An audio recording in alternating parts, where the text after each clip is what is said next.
বাঙালির মাতৃভাষা বাংলার মর্যাদা রক্ষায় ১৯৫২ সালের ২১শে ফেব্রুয়ারি যে কজন বীর নিজের রক্ত ঢেলে দিয়েছিলেন, আব্দুস সালাম তাঁদের মধ্যে অন্যতম। ঢাকার রাজপথে পুলিশের গুলিতে আহত হওয়ার পর ১.৫ মাস মৃত্যুর সঙ্গে পাঞ্জা লড়ে অবশেষে তিনি শাহাদাত বরণ করেন।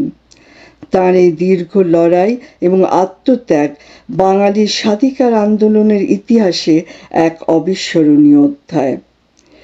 আব্দুস সালাম ১৯২৫ সালের ২৭শে নভেম্বর ফেনী জেলার দাগনভূঞা উপজেলার লক্ষ্মণপুর গ্রামে জন্মগ্রহণ করেন। তাঁর পিতার নাম ফাজিল মিয়া এবং মাতার নাম দৌলতুন্নেসা।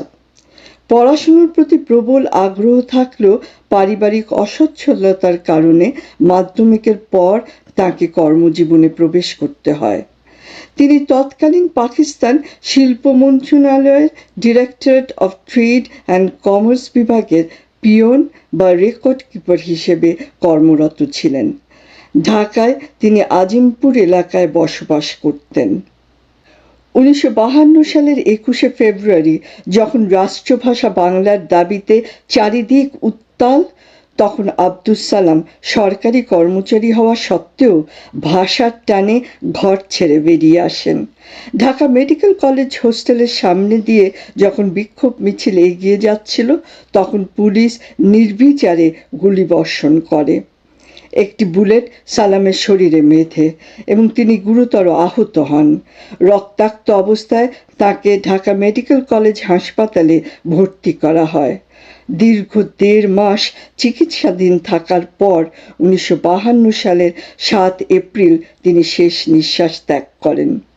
আজিমপুর কবরস্থানে তাঁকে সমাহিত করা হয়। শহীদ আব্দুস সালামের ত্যাগ বৃথা যায়নি। তার রক্তের বিনিময়ে বাঙালি ফিরে পেয়েছে তার মায়ের ভাষা। তার বীরত্বগাথা চিরস্মরণীয় করে রাখতে ২০০০ সালে বাংলাদেশ সরকার তাকে মরণোত্তর ২১শে পদকে ভূষিত করে। তার নিজ গ্রাম লক্ষ্মণপুরের নাম পরিবর্তন করে রাখা হয়েছে সালামনগর।